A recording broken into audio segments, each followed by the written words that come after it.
Good afternoon, everybody, and welcome to the Sustainable Recovery in London event with the RTPI London Young Planners Network. I'm Robyn Skerratt, and I'm the RTPI's Young Planner of the Year 2020. And my day job is working at the Foreign Commonwealth and Development Office on sustainable development and the financing of it. We've organised this event because whilst COVID has had a global impact, the effects of it have played out locally, and the questions around sustainable recovery are more important than ever. Before we kick off, a couple of quick housekeeping points. If you take a look at the handout section on your control panel, you can find downloadable PDF versions of all of the presentations and handouts that you'll see today. The webinar will be available on YouTube after the session, and you'll be able to watch the presentation with closed captions. If you do want a copy that's a typed transcript, please contact Lucy Barton at the RTPI. We will be taking questions at the end, and please do submit your questions in the chat box in the control panel. All delegates have been muted. If there's a question for the organisers or speakers, then please do submit your question as I've just described. Your control panel may be on the right-hand side or top of your screen. And if for any reason you do lose connection during the seminar, you may want to ensure your Wi-Fi is an optimum by disconnecting all of the devices and then closing the webinar and rejoining using the same link. Again, if you encounter any problems, please email lucy.barton@rtpi.org.uk. I'm really fortunate to be joined by three fantastic speakers today. Isabella Krabbe, the Policy Research Officer at the Royal Town Planning Institute, Jude Hassall, Senior Policy and Programmes Officer working on Sustainable Development at the Greater London Authority, and Jestico, Director of Futures at Iceni Projects. Before we dive into the seminar and the objectives of the seminar, what I wanted to do is quickly run two polls. So the first question that will be popping up on your screen very shortly is, what role do cities have in supporting sustainable recovery? Is it very important, important, moderately important, slightly important, or not important?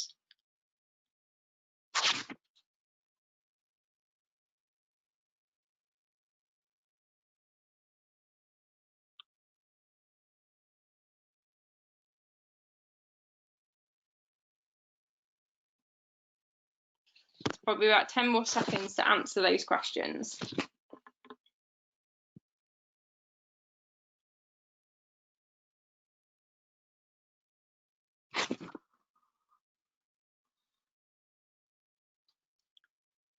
And 68% of you said it is very important, with 32% important.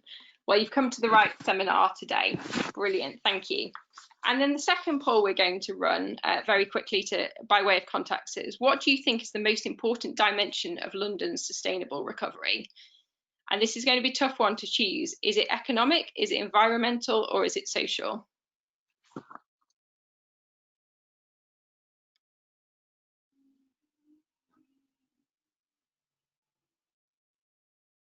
Again, you've probably got about 10 seconds left.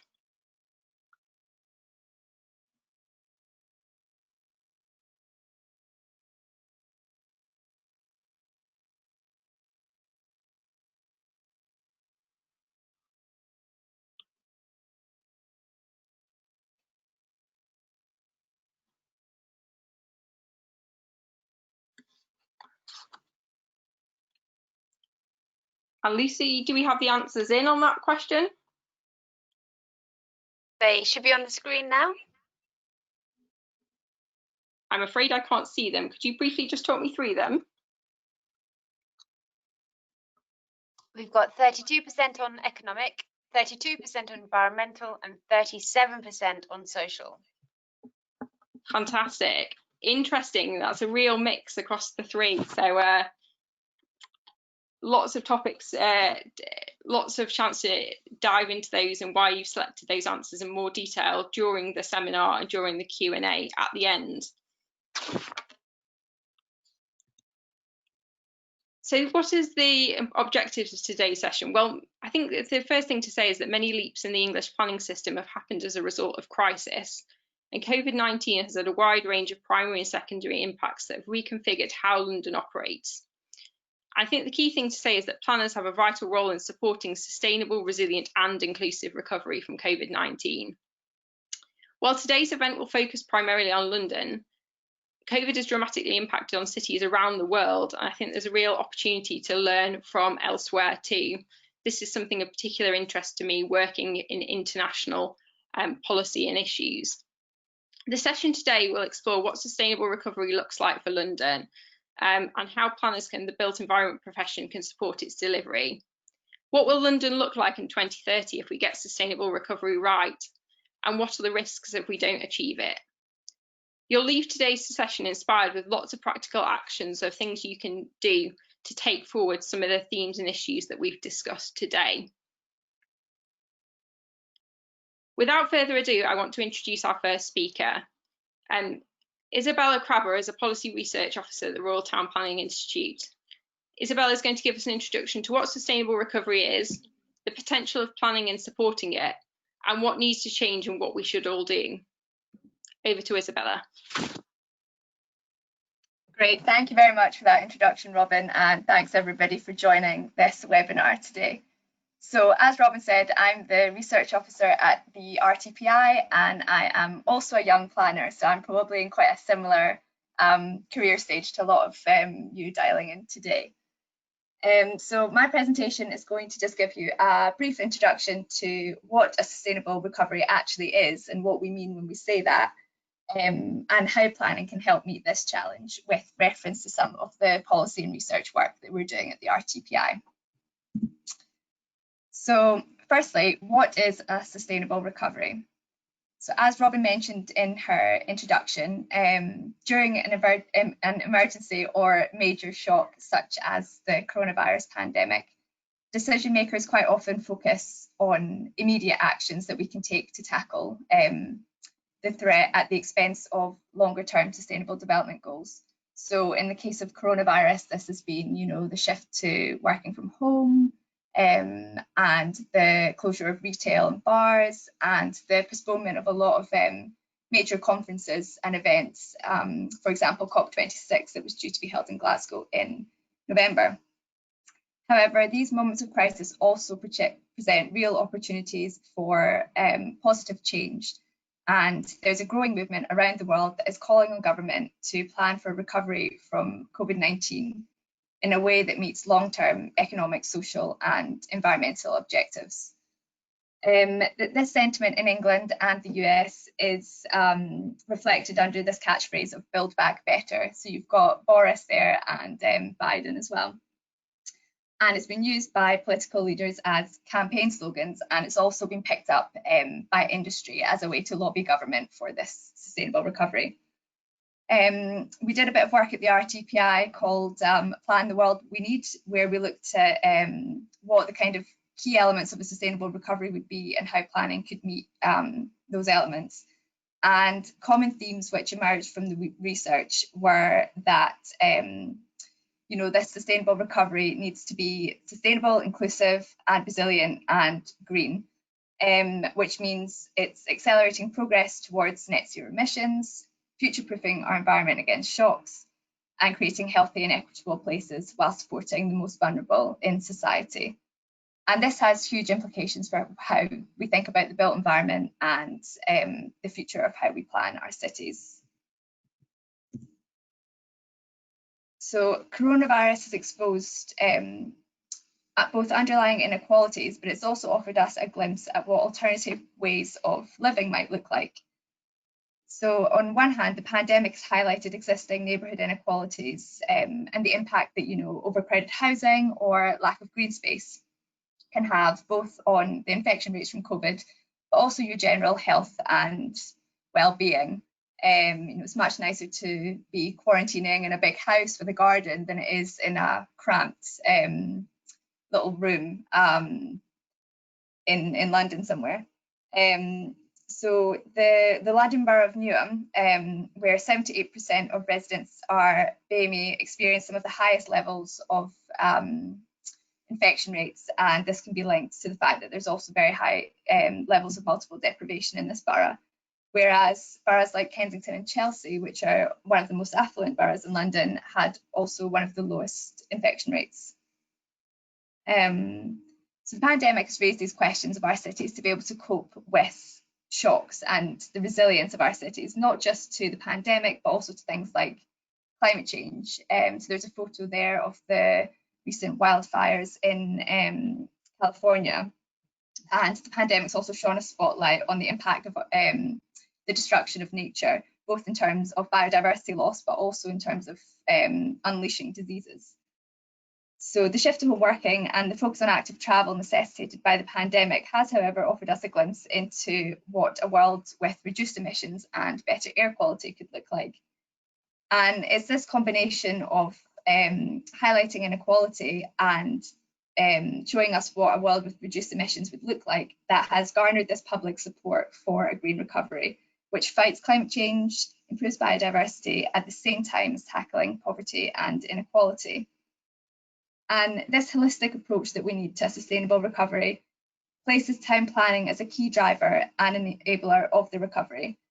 As one of my favourite authors and climate activist, Naomi Klein, has said, we need more urban planning, not less. So planning is such a holistic discipline, and I think the results of the poll really showed that, you know, this percentage of environmental, social and economic that people voted for was very broadly similar. And planning does cover all three, social, economic and environmental.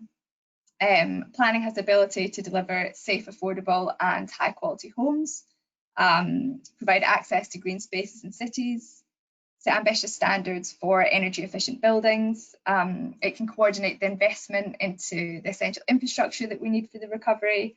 It can act to minimise car dependency and encourage active travel.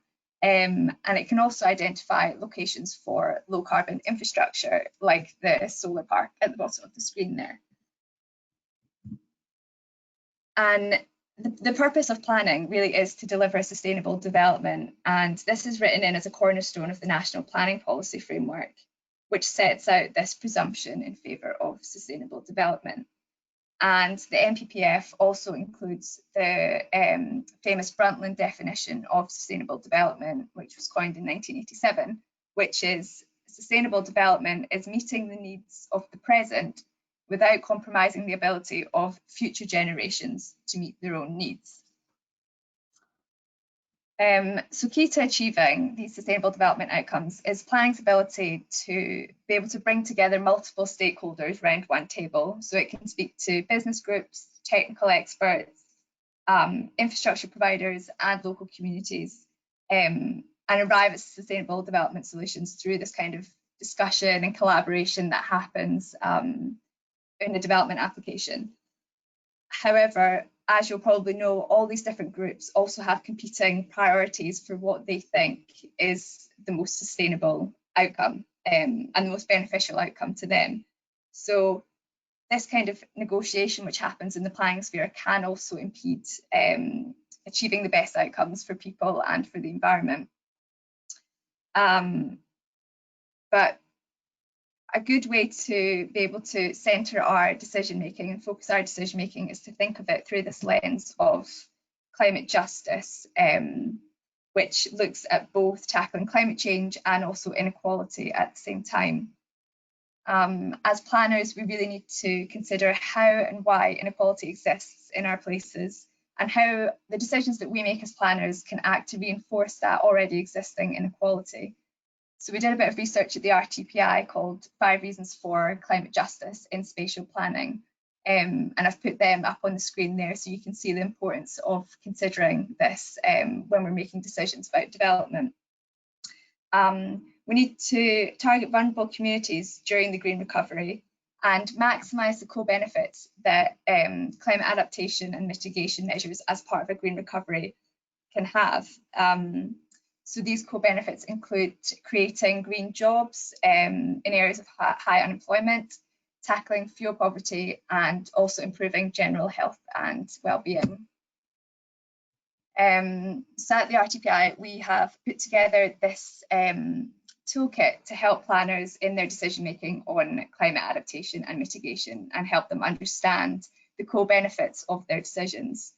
It's a free module and it's available on our website, on the Learn section of our website, and I've shared a link to it at the end of this presentation. So there's a range of tools there that you can see covering adaptation and mitigation. And they range from tools which help planners map the most vulnerable communities to flooding. So that's the Climate Just tool there. Valuing the health, social and economic benefits of blue and green infrastructure.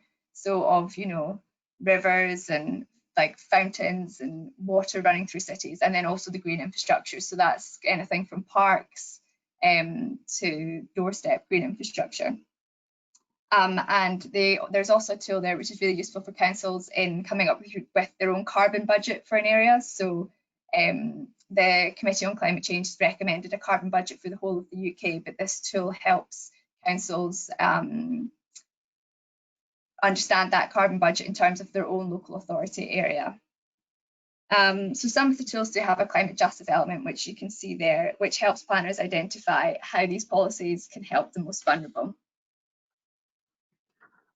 In order to deliver a green recovery, we also need to move away from seeing planning purely as this kind of reactive and regulatory system and see it more as a driver of positive change, where the outcomes of planning are measured not in terms of how quickly a local authority can decide on an application or how many applications it can deal with, but in terms of the quality of the development outcomes.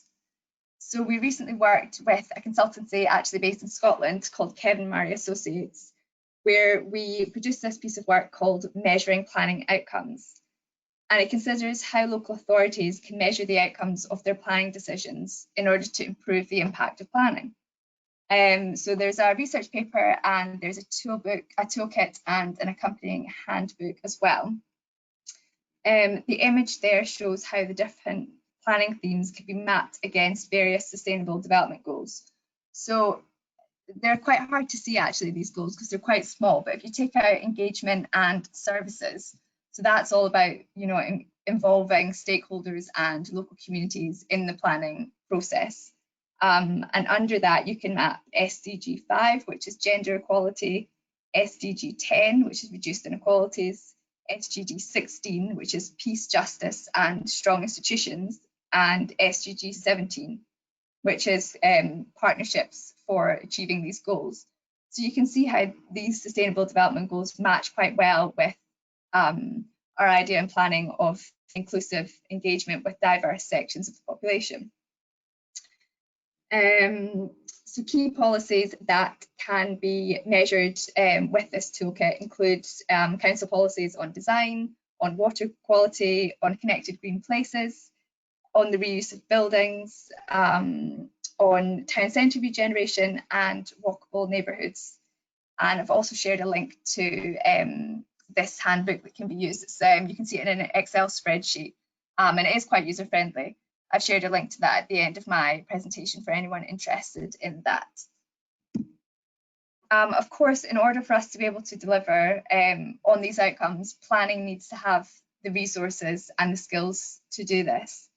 Unfortunately, you can see from this graph, which it is a bit old now, it's from 2006 to 2016, but planning has been cut on average across the UK by 14.5%.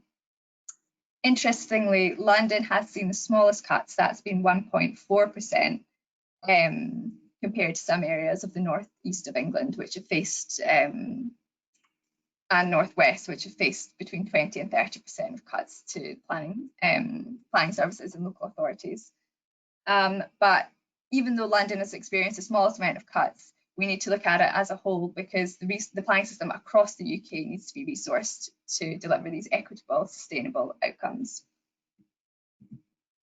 So they were the resources that I've mentioned. I'm sure Robyn can share a copy of this presentation with you, so you can just click on them and it takes you straight through to various different research and policy papers we publish at the RTPI on planning and sustainable development.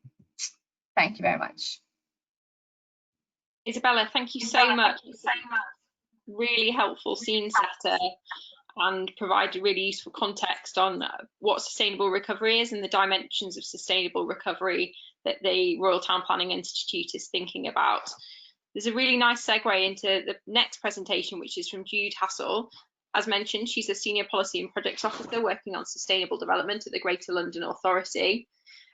Jude's going to set out more information on sustainable recovery in London at the moment, including recent insights and reports they have been working on and some of the opportunities that social value presents. So without further ado, Jude, over to you. Really looking forward to hearing your presentation. Thank you for joining us today. Thanks, Robyn. Great to be here. Hello, everyone. Okay, I first of all have a confession. Yes, I do work at the GLA, but actually my hat today is the London Sustainable Development Commission. So we're a small team within the GLA. We are called the Sustainable Development Team, and actually one of our core functions is to run the Sustainable Development Commission. The presentation I'm going to give you today is going to give you a brief introduction to the LSDC for short and what we do. A summary of where we are now in London and the predicament that we find ourselves in, the recovery work that's happening in London, and then also how the work of the Commission is helping inform the recovery, and I'll make some links to planning as well. So to start off with the LSDC, we were established in 2002 by the then Mayor, Ken Livingstone. It's an independent body made up of representatives from the economic, social and environmental sectors. They give their time up voluntarily, and what they do is advise the Mayor of London on making London an exemplary sustainable world city, and also to deliver its statutory duty on sustainable development. We define sustainable development as ensuring that we have a better quality of life now and for the future, whilst protecting and enhancing the Earth's resources. And currently we're working on a number of different things, but I'm going to focus on two of them. And those are our work on the UN Sustainable Development Goals for London and also our work on social value. But first, and this is very like Isabella's previous slide, I'm just going to summarise, I think, where we are now, really. I don't want to scare you all, but I think this is more than just COVID, and it's more than just 2020. It feels like we've been living so far in a century of crises, one after the other. We're facing a climate and ecological emergency with the impacts of climate change now being felt in communities around the world. We faced two significant economic shocks, first in 2008, and now again as we deal with the fallout of the COVID pandemic and the impact that it's going to have on our economy and economies around the world. And I don't need to tell you also that we're facing a health crisis, which we hope will soon be over, but really which could be repeated in future years if we don't heed the warnings now. The COVID-19 pandemic has just highlighted the social divides across the world, and it's really unveiled a picture of inequality, where some people in our society have much worse outcomes than others, and where social and economic inequality seems to have played a hugely significant role. So as we recover from COVID, we have a real opportunity, as Isabella said earlier, to build back better and create a future world that's more imbalanced than imbalanced. And we feel that sustainable development and sustainable development approaches which balance the economic, social and environmental needs are absolutely central to that recovery. So London is now beginning to pick itself up and focus really on what recovery means for our city. And what I'd like to do now is look at what sustainable recovery looks like for London. So the recovery work in London is being guided by a cross-sectoral recovery board, which comprises the GLA, London councils and other civil society and business organisations. They summarise the recovery as needing to address one grand challenge, and that is to restore confidence in the city, minimise the impact on London's communities and build back better the city's economy and society. But there's also an understanding that there are direct links between the economic and social health of our city and its environmental health. So as part of the recovery, one of the core outcomes is to accelerate the delivery of a cleaner, greener London. As part of the recovery, the board's adopted a missions-based approach, and I've put up here for you the 9 missions that we're currently working on. And they're really designed to focus and address the impacts that COVID has had on London. So things like rebuilding our fragile communities, addressing the health impacts of COVID, the impact on our high streets, of the economic shocks that we are suffering currently, and the challenge of rising unemployment, particularly the impact on young people. And overlaying all of this is an acknowledgement that a more severe climate crisis looms, and therefore the recovery must be green and sustainable. Each mission is going to drive the recovery work forward, and it will result in new projects and programmes to help recovery efforts. You can read the details of all of these missions and what's behind them on the Mayor of London's website. And it's fair to say that this is work that is currently in progress. So it's certainly not finished, and these missions are now being developed. The other thing that is underpinning the work of the recovery is a series of what we're calling cross-cutting principles, which sit across every single one of these missions and ensure that they align with the basic priorities of the recovery and the ethos of building back better. And they include most of the elements of environmental sustainability, things like health, diversity and inclusion, and value for money, amongst other things. So in summary, really, the recovery is based on most of the practices and principles of sustainable development. So obviously, planning is going to have a vital role. It has a vital role to play in the long-term recovery process and how we build better after COVID. I don't need to tell you what the purpose of planning is, and Isabella's already referred to the NPPF. Planning obviously shapes cities. The decisions that you make, the tools that you have at your disposal have significant impacts on what our future city will look like. But there are two recent pieces of work of the LSDC that's highlighted the potential role of planning and planning instruments in help to delivering sustainable development in London. And those two pieces of work are embedding sustainable development goals in the planning of London and as a framework for London, really, and also our work on social value and how regeneration and development can deliver better outcomes for communities. So looking at our SDG work to begin with, you probably know all of this, so I don't want to teach you to suck eggs, but obviously the SDGs are a globally recognised and internationally agreed set of goals, targets and indicators to help measure our progress towards sustainable development. So what we've been doing is working with Newcastle University to produce a localised set of indicators for London, identifying relevant targets and indicators that can be used for London, and also identifying all of the data that we need that's available in London. And all of the data that we'll be using is open source data, publicly available data sets.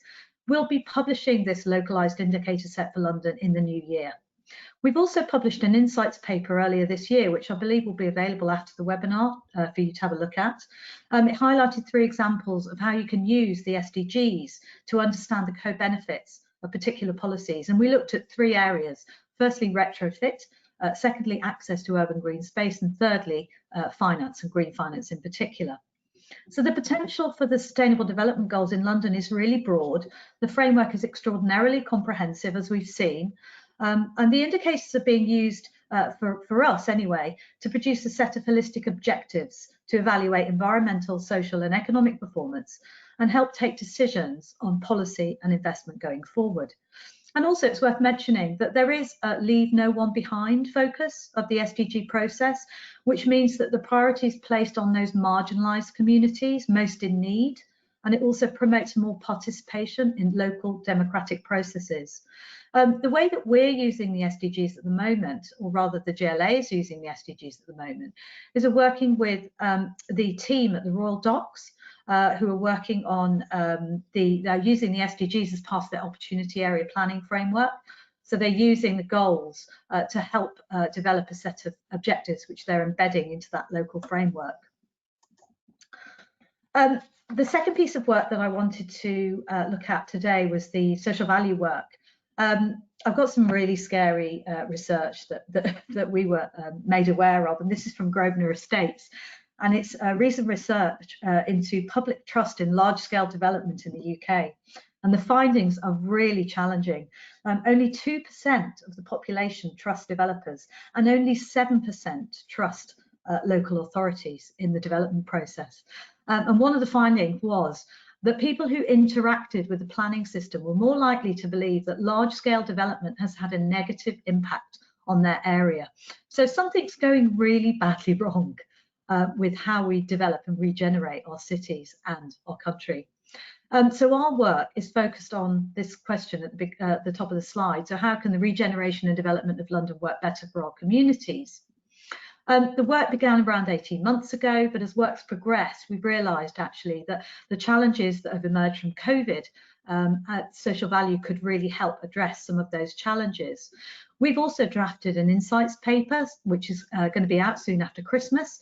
That's going to highlight some of the challenges and some of the opportunities, how social value can help. I've summarised some of them here. So firstly, economic challenges, and one of the things here is about developer budgets being squeezed. We recognise that this might lead to a rush for profit at the expense of community value being delivered through development. And one of the things that we're looking at is how you can integrate social value within planning requirements through things like planning conditions, or also having social value policies as part of local strategic development plans, which could help ensure that social value priorities are taken into account as part of development projects, delivering better outcomes for communities involved. The other issue is around the impact on public realm and high streets. Our high streets and our public realm through COVID are likely to suffer significant change as a result. These are going to be challenging, but they also do offer new opportunities. And at the GLA, what we're looking at is things like changes of use for existing high street property, things like social value lease arrangements. So the real opportunities with how we reframe, how we use our high streets and plan our high streets to support different business models, things like social enterprise, for instance, community interest businesses, or even small business incubator spaces. Also elements of public realm changes to incorporate more green space, climate adaptation measures, and low carbon transport modes, which have multiple benefits in terms of health outcomes, but also climate adaptation and climate resilience. The third impact is the impact on communities, and you've noted in the poll actually that social impacts are really, really important. They're going to be really vital to how we recover and addressing those social impacts. And our poorest communities are unfortunately probably going to bear the brunt of the economic impacts of COVID. But we're looking at things like the Preston model of community wealth building, which uses procurement frameworks to drive local spend and an increase in local spend. And this could really help support those communities by doing things like providing local employment opportunities and linking those frameworks to increasing local spend and more opportunities for local business. And then finally, digital innovation. It feels like everything's moved online. Obviously, this webinar being a really good example of that. More people connecting digitally than ever before. There's obviously a challenge in London to make sure that all of our communities have equal access to the technology that will allow them to participate in democratic decision-making processes. We don't want to shut people out. But there are also huge opportunities for innovation, especially in planning. Online planning tools, use of mapping technology, and actually in my insights paper, I've included a fantastic case study on some work recently undertaken by Reading University to produce happy maps, which is what they're calling them, not my name. And this is maps that are co-produced with local neighbourhoods, showing the eco-social value assets of distinct areas, all colour-coded and on various layers within these maps. And then importantly, putting a value on them, are really helping to highlight the existing social value and the geospatial eco-social value within neighbourhoods, so that when we're making planning decisions going forward, we really have a good understanding of what communities value where they currently live. So what to keep and maintain and grow, and what possibly to change. So in summary, really, there are real contributions that the planning system can make to delivering sustainable development across London. I'm not a planner, and I'm certainly no expert in terms of planning powers and instruments, but I would love this to be start of a conversation with those who want to test the boundaries of the planning system, deliver better outcomes for communities across London, and to play their part in building back a better city. Thank you. Thank you so much, Jude. That was brilliant to get the perspective of the London Sustainable Development Commission. 3 takeaways for me from that were really the shift between imbalance to imbalance. I love that. The SDGs, that's something I work on day in and day out, and I'm hugely passionate about. So it's brilliant to see how they're providing a really useful tool to progress the work and thinking that you're doing. And it's just a nice actual opportunity to plug the RTPI Learn module all about the SDGs. It's a really great introduction if you're not familiar, and even if you are, way of sort of advancing your knowledge and learning a little bit more. And then the third thing, and I took so much learning from your presentation, was around the thinking you're doing on social value. That's super interesting. We're going to turn to our last presenter in one moment, but before I do, I just wanted to quickly remind you, if you do want to ask any questions from today, either to specific speakers or to all of the speakers, then please do pop them in the questions box that's on your control panel. We really want to get your kind of views, your engagement. Is there anything that's really resonated with you? Is there anything you disagree with? Is there any work that you're doing in your day job that's advancing sustainable recovery? That we'd love to hear about that. So please do pop your questions in the chat bar, and we can turn to those shortly. But before we do, I'm just going to quickly introduce our third presenter, which is Jestico, Director of Futures at Iceni Projects. What a fantastic job title to have. And I think Dan is going to challenge the notion of sustainable recovery, so get us all thinking about what we've heard so far, and perhaps look at and take a different perspective. So Dan, thank you. Over to you. Thank you very much, Robyn, and thank you very much, Jude and Isabella. Some really fascinating presentations there, and some critical themes about sustainable recovery seem to be emerging. So I'll just try and get the right screen showing here. Hang on a moment.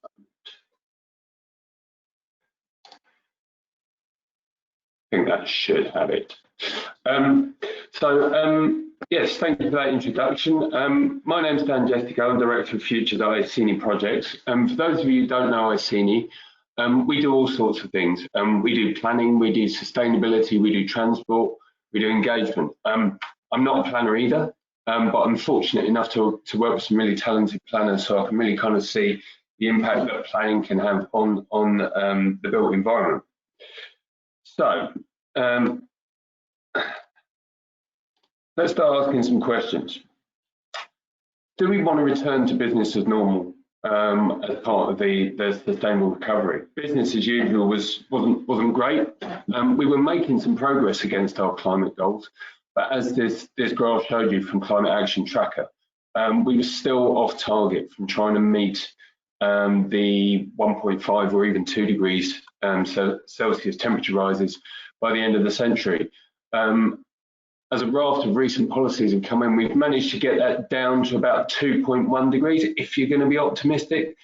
But you know, a return to business as usual is not going to give us the action we need. So in terms of a sustainable recovery, we need to do more than just recover. We need to go further. The other question I want to ask you is sustaining enough? Is going back to what we had before and sustaining that really sufficient? Because London was one of the most unequal places in the entire country. 62% of the wealth was owned by sort of 10% of the population, which frankly isn't good enough.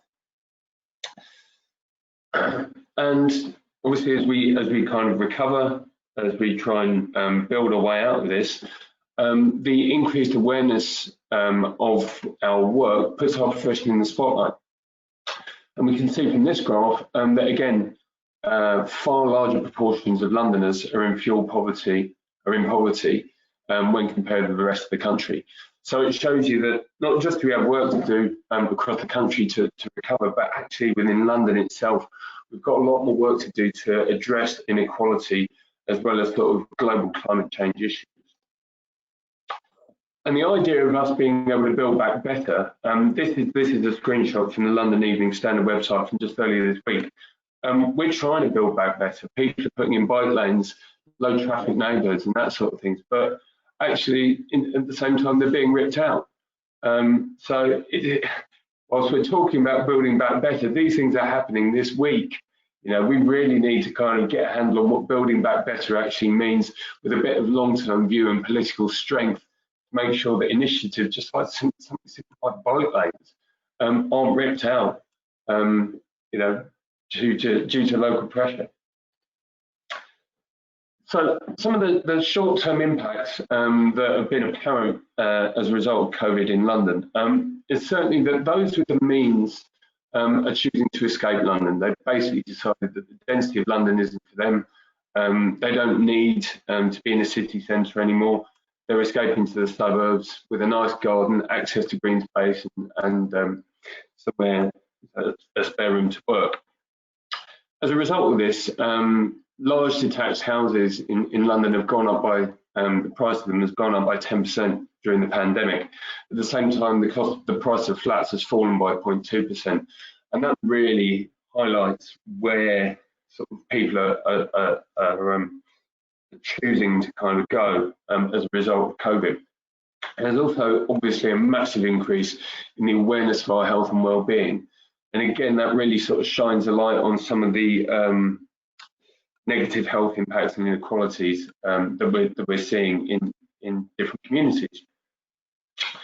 Some of the initial results of analysis, data analysis, has shown that COVID has disproportionately affected Black and minority ethnic communities. This is not genetic. There is nothing genetic that says this. Poorly designed environments and badly planned cities heighten the risk of health issues due to systemic deprivations and stresses. What this essentially means is that our built environment has impacts on our health due to making us stressed. Things like air quality, temperature, noise, light pollution, all of these environmental factors increase the stress in which we feel. Now, if our body's more stressed, we're more likely to become ill, and that includes COVID, but we're also more likely to become obese, also more likely to suffer from other non-communicable diseases like diabetes. So basically, closing this circle, you can basically see quite easily the role that the built environment has in creating bodily stress, particularly in more deprived neighbourhoods, which is why you can see that COVID has disproportionately affected people from deprived backgrounds. So when we talk about the health and well-being agenda, it's really, really important to make sure that this isn't just, you know, something for the more well-off. We have to have a just and fair review of what health and well-being means for our communities. And zero carbon is accessible. This is a project we've been working on here at Iceni. This is an urban infill site in the London Borough of Haringey, built by the local authority. And it is 100% affordable social rent homes, 8 new family homes, and it's zero carbon, 100% zero carbon. Has been achieved through the use of air source heat pumps for heating of water and rooftop photovoltaic panels. So it shows you that zero carbon development isn't something just for the wealthy. You know, you can have zero carbon development for social housing here. And we've also thoroughly tested it against overheating using future weather data. And the key to this is that London is getting hotter due to climate change now, and these effects are localised because of the urban heat island effect. So when we talk about managing the risk of stress as a result of our environment on our bodies, we really need to do thorough overheating testing to make sure that we're not building new homes that are actually going to make people ill. So let's look at some of the solutions to these issues. Change either happens to us or because of us. Now, COVID is a really good example. We think that COVID happened to us, but actually when we look at rainforest depletion and deforestation, there's an argument to say that we brought COVID on ourselves. It's a bit of a shock when I read that. Our lifestyle, technology and the climate are all constantly changing. So when we're doing planning, we need to make sure we're using up-to-date data.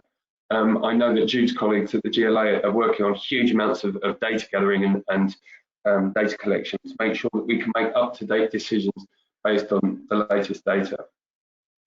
One of the ways in which we can improve that lack of trust that Jude referred to earlier is by meaningful engagement with local communities. It is not just throwing up a few foam boards of a development, showing some nice CGI images in a church hall on a Tuesday afternoon.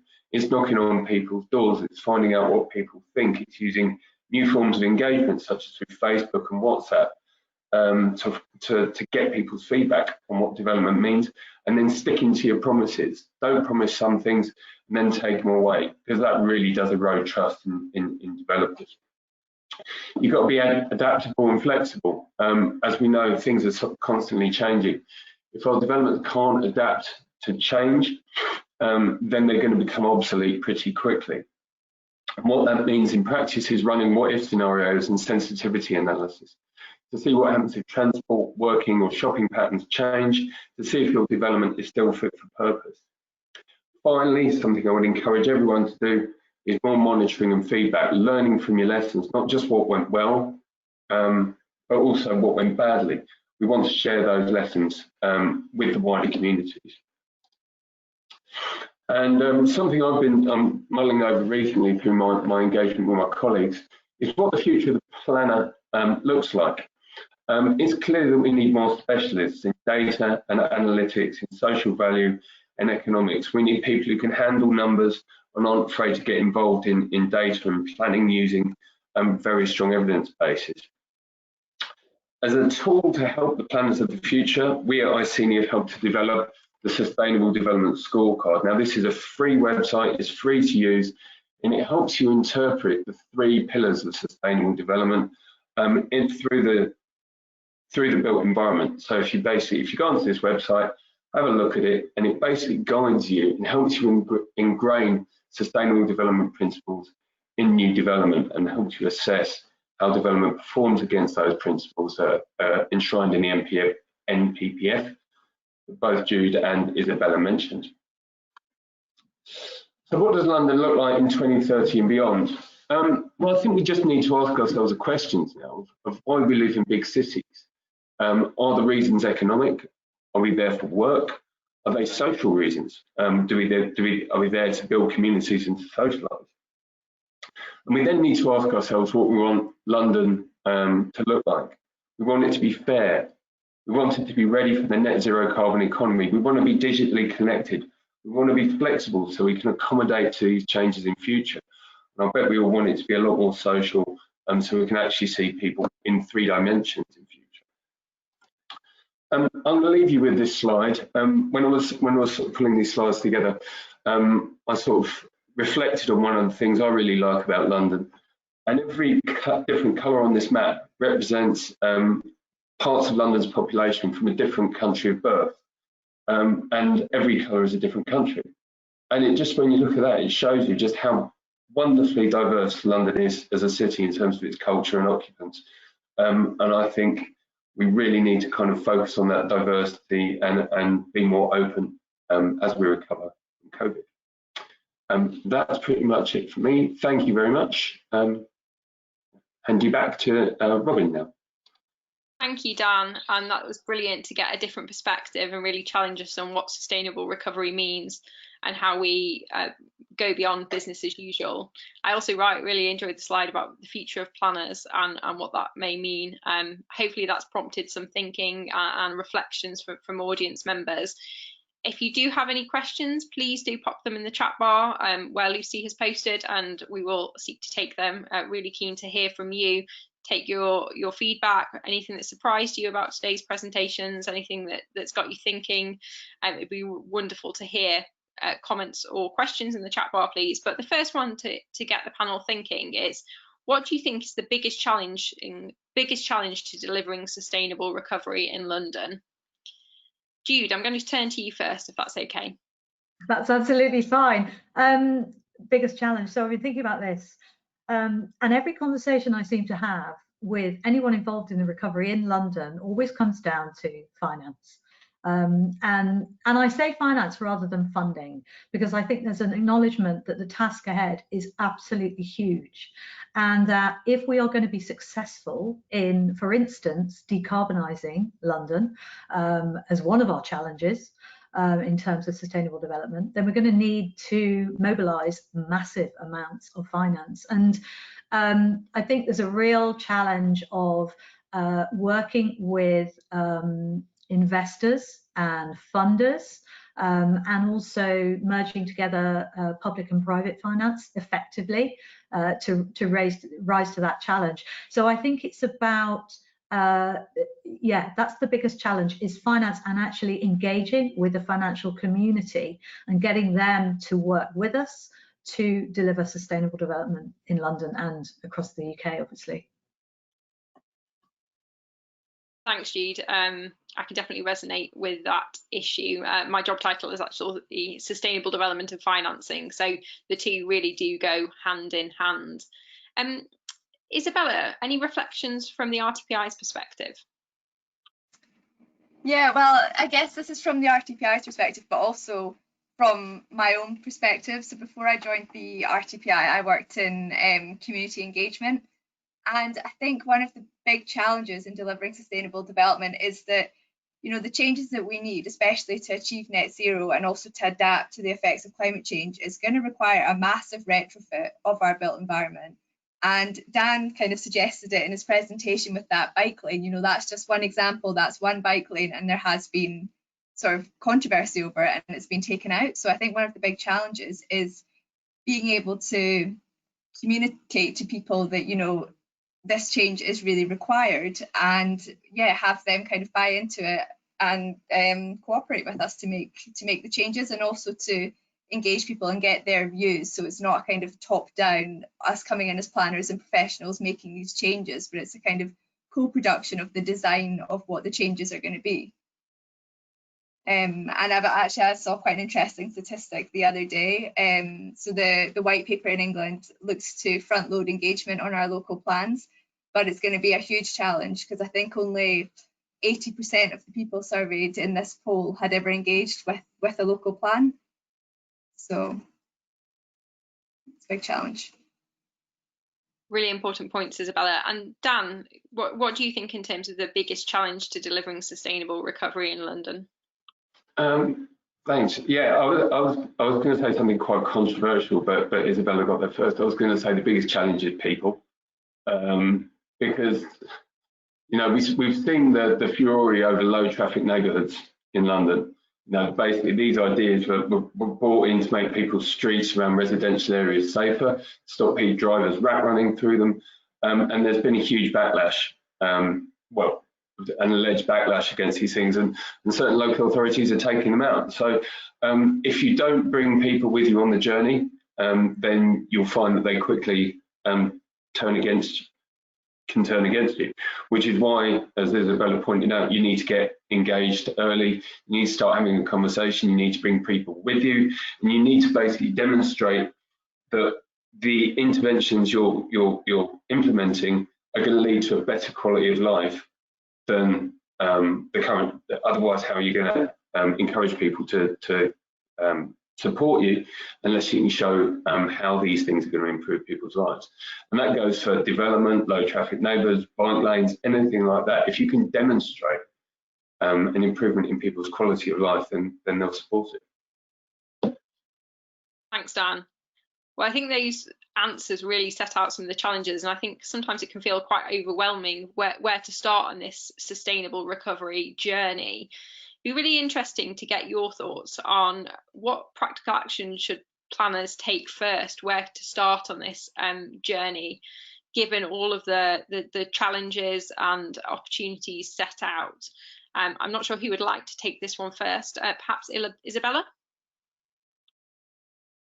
Yeah, so this is just a kind of small first step that you can take. So as the RTPI, we do have a lot of really good CPD events and master classes that you can sign up to. So they're all on our website. I'm actually doing one on the 16th of December if anyone wants to dial in on climate change and local plans.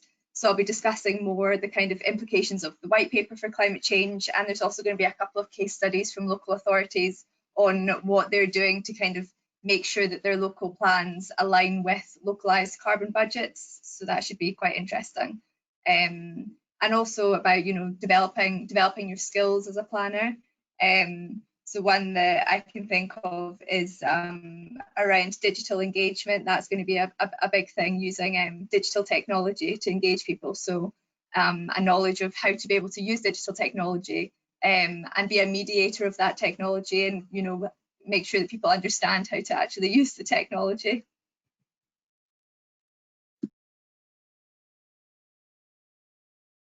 Thanks, Isabella. A really important point. Dan?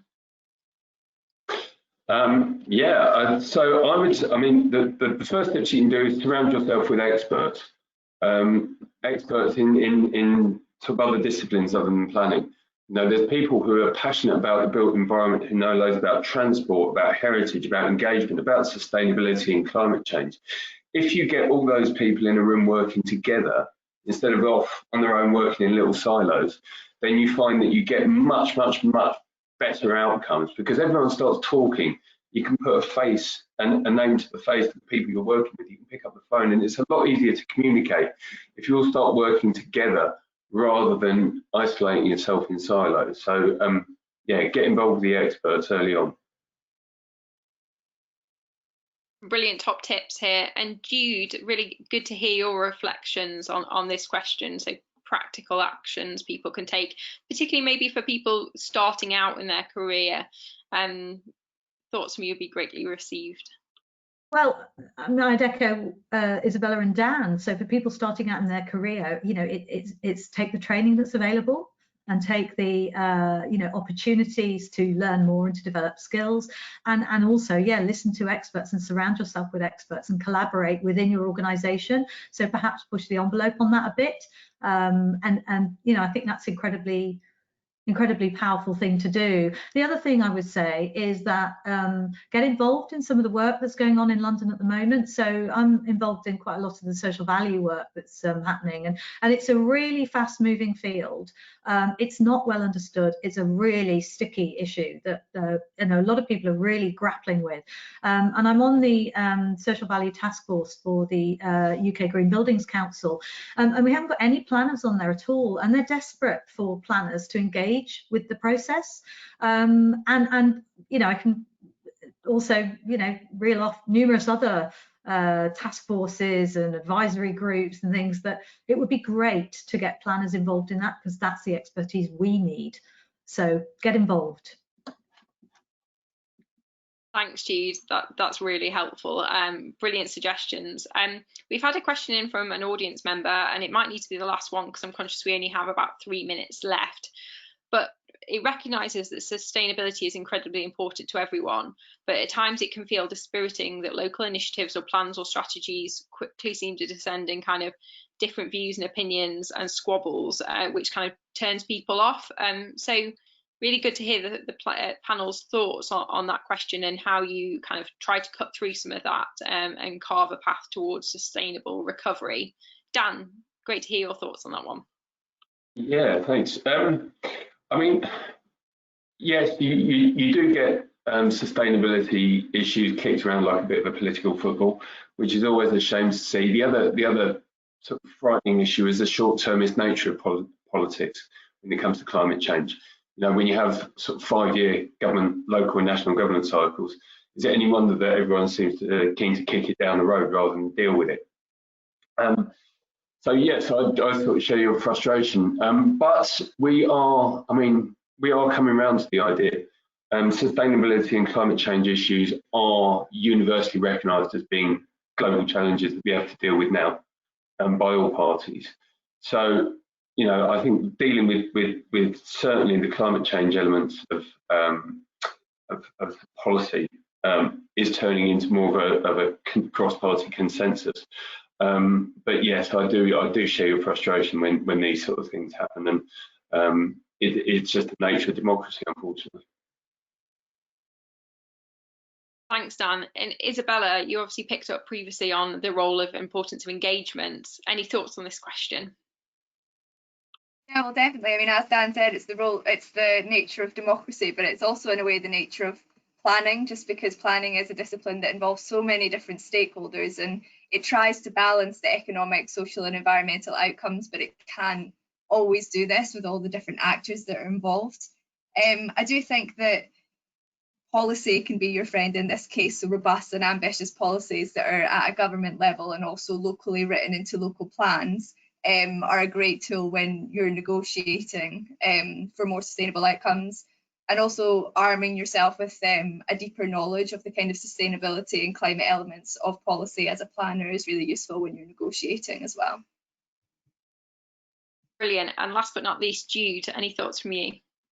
Yeah, so I think, again, I'd echo what Isabella said, really good policy. You need strong policy support, national and regional and local, to underpin the decision-making processes. And the other thing, echoing some of what Dan said, I think the power of community voice is really, really important. You know, politicians are accountable to their communities. And we've seen some really good outcomes from things like citizens' assemblies, which have been a voice of local democracy. And that's something that politicians can't ignore. And it can actually help in cutting through some of the, as you say, squabbles between councillors. So listen to their communities. Thank you all. We've reached the end of our hour together, so I just wanted to wrap up with a few closing comments. We set out with this webinar to delve into the topic of what sustainable recovery is, some of the opportunities and challenges within London, drawing the sight lines to climate change policy, wider sustainable development goal implementation, and then trying to really identify some crunchy practical actions planners can take. I feel like we've covered those topics in quite a good level of detail, but I'm sure we could continue the conversation for many hours more. If there are any questions that we have not had a chance to answer or anything springs to mind after the webinar wraps up, then please do pop them in the chat bar, and myself and the speakers can look at those and seek to answer them via email. I do know there's somebody already asking Jude about the different forums that people can get involved in, so we'll follow up that one after the webinar. I just want to say a huge thank you to all of the speakers for dedicating their time today to discuss this really important topic. It's been great to have such a diverse panel and hear from both planners and non-planners. I want to thank all of you that joined today virtually. It's brilliant to have you all here thinking about this and hopefully thinking about what practical actions you're going to take forward as a result of the webinar today. And then a final thank you to the RTPI, and particularly to Lucy Barton, who is the London Regional Coordinator, who is behind the scenes making sure this all runs really smoothly and effectively. So a big thank you to everyone. As mentioned, there's a downloadable copy of the webinar which will be sent to you after the session, and the webinar will be put on YouTube as well, so please do share it with friends, colleagues, others that will be interested in this topic, both within the planning profession and more broadly. So all that's left to do is to say thank you so much for joining. Have a brilliant rest of your Friday and enjoy your weekend when it arrives, and looking forward to seeing how the planning profession takes forward the Sustainable Recovery Challenge both in London and more broadly. Thank you now.